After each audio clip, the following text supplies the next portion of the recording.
Assalamualaikum warahmatullahi wabarakatuh. Perkenalkan, nama saya Nisa Almawati dari program akuntansi semester 2. Di sini saya akan menjelaskan mengenai materi pernikahan dan hikmahnya perspektif hukum Islam. Pendahuluan. Islam mensyariatkan pernikahan untuk membentuk mahligai keluarga sebagai sarana untuk meraih kebahagiaan hidup. Islam juga mengajarkan pernikahan merupakan suatu peristiwa yang patut disambut dengan rasa syukur dan gembira.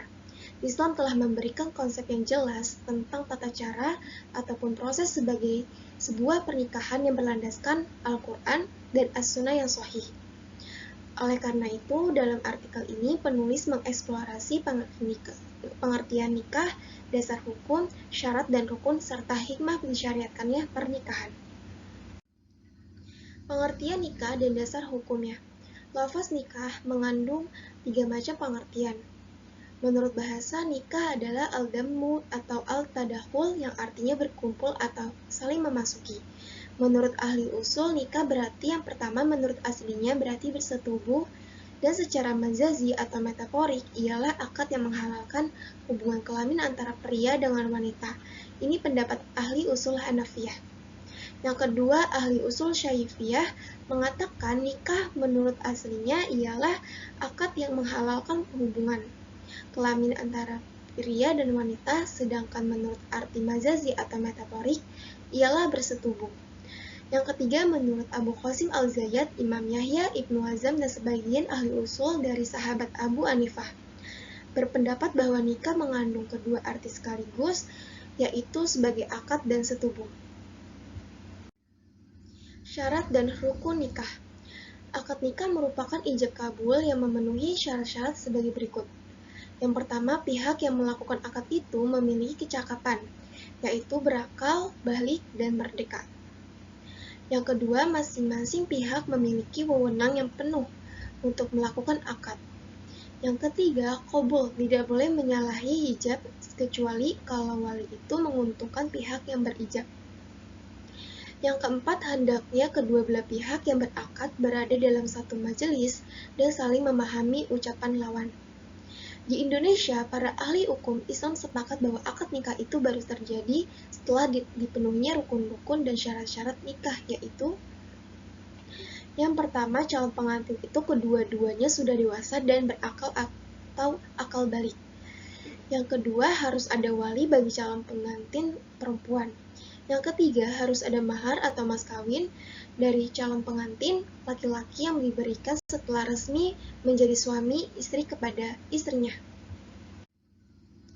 Yang keempat, harus menghadiri sekurang-kurangnya 2 orang saksi yang adil dan laki-laki Islam merdeka. Yang kelima, harus ada upacara ijab kabul atau ijab, ialah penawaran dari pihak calon istri atau walinya atau wakilnya dan kabul penerimaan oleh calon suami dengan menyebutkan besarnya mahar atau mas kawin yang diberikan.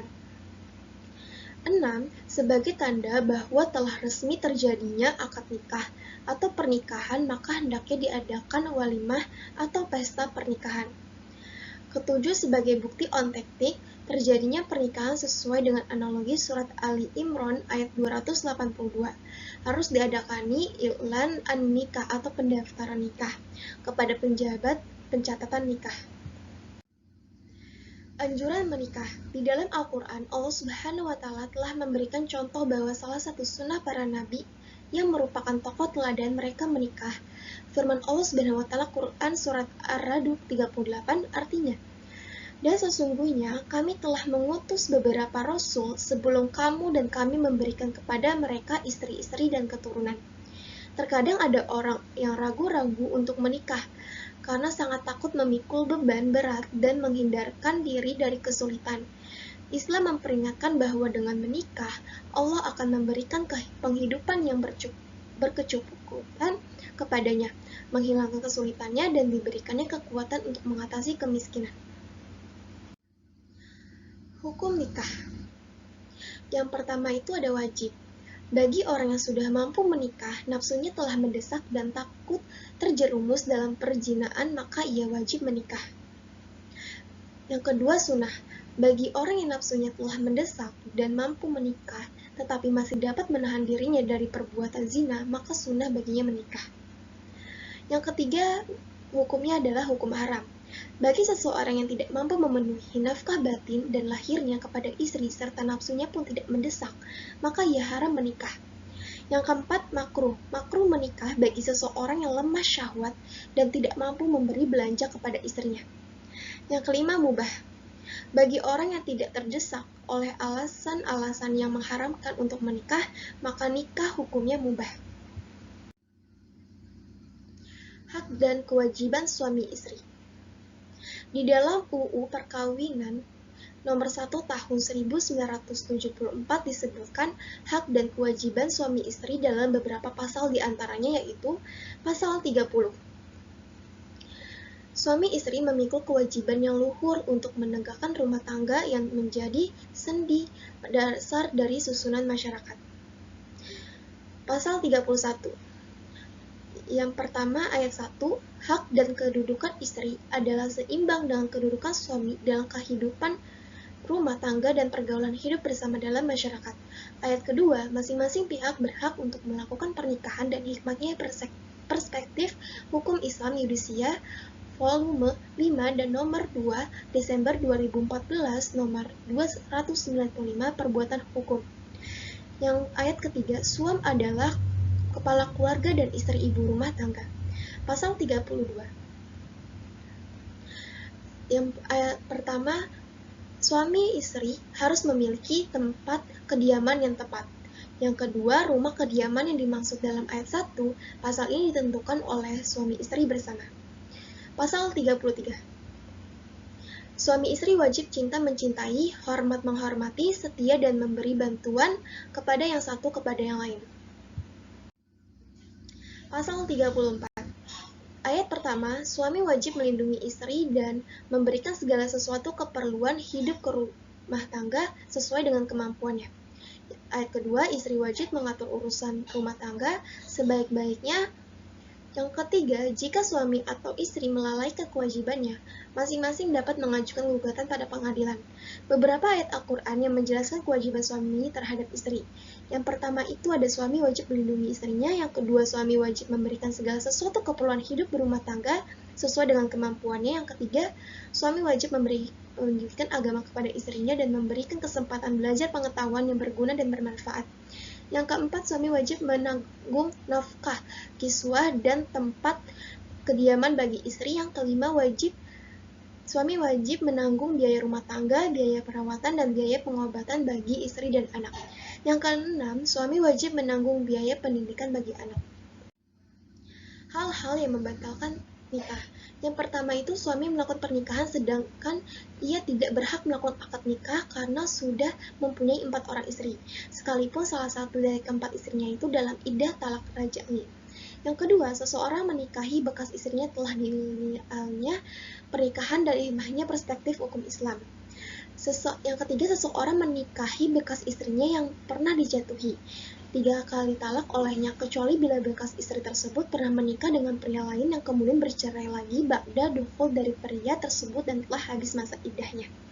Yang keempat, pernikahan dilakukan antara 2 orang yang mempunyai hubungan darah semenda dan susunan sampai derajat tertentu yang menghalangi pernikahan.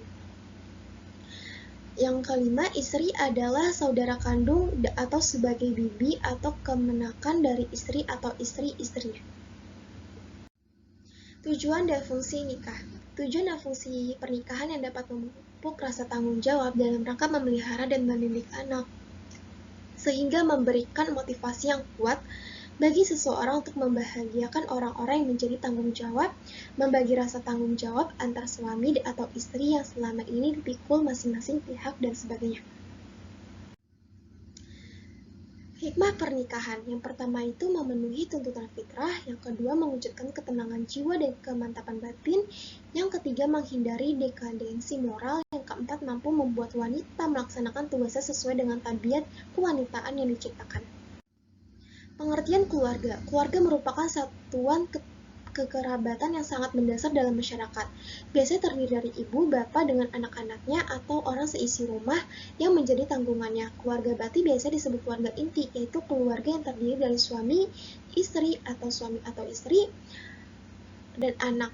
Keluarga dalam bahasa Arab dipergunakan al-usroh. Al-usroh dalam Muja'ana al-Wasit sebagaimana dikutip Abud secara etimologis berarti ikatan atau al-qaid.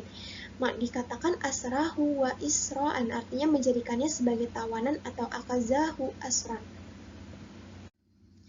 Unsur-unsur keluarga. Unsur keluarga jika dijabarkan meliputi yang pertama itu ayah atau bapak sebagai pemimpin seluruh keluarga, yang kedua ibu sebagai istri ayah yang bertanggung jawab mengurus segala urusan keluarga terutama pendidikan dan ekonomi keluarga. Ibu juga bertugas sebagai sekretaris bendahara sekaligus juga menjadi sebagai pelaksana operasional. Yang ketiga, anak-anak sebagai anggota keluarga atau baik laki-laki maupun perempuan, baik anak kandung maupun anak angkat atau tiri. Yang keempat, saudara, baik saudara ayah maupun saudara ibu yang meliputi kakek, nenek, paman, kakak, adik, dan lain-lain dengan catatan tinggal dalam satu rumah.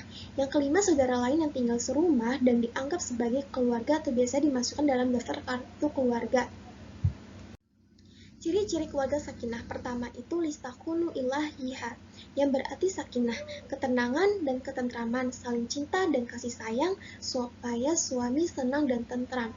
Kewajiban istri berusaha menenangkan suami. Kedua mawaddah atau saling mencintai.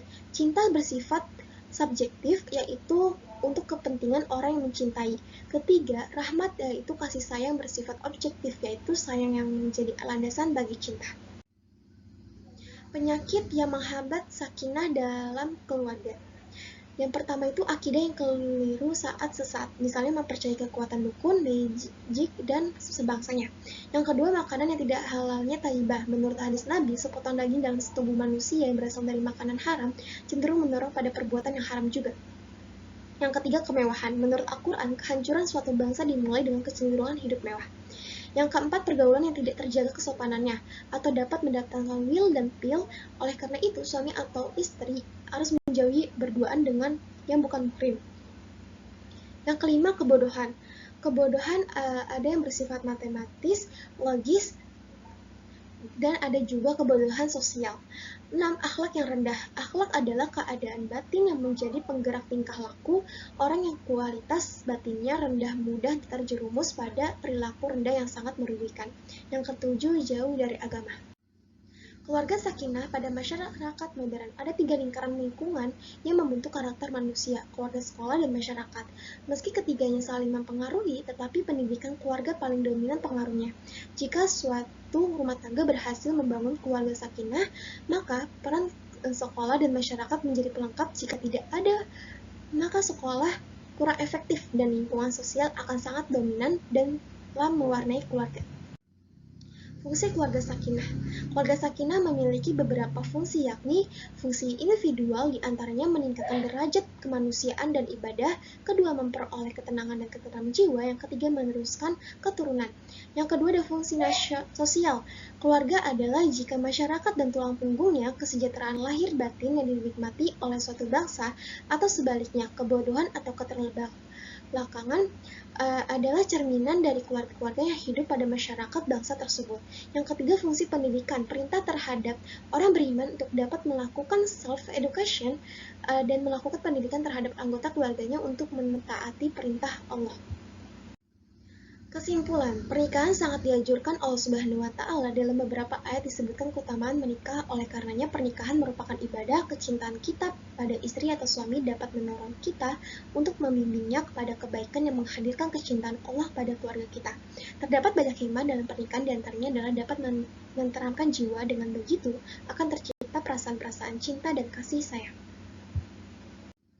Cukup sekian yang dapat saya sampaikan, kurang lebihnya mohon dimaafkan. Wassalamualaikum warahmatullahi wabarakatuh.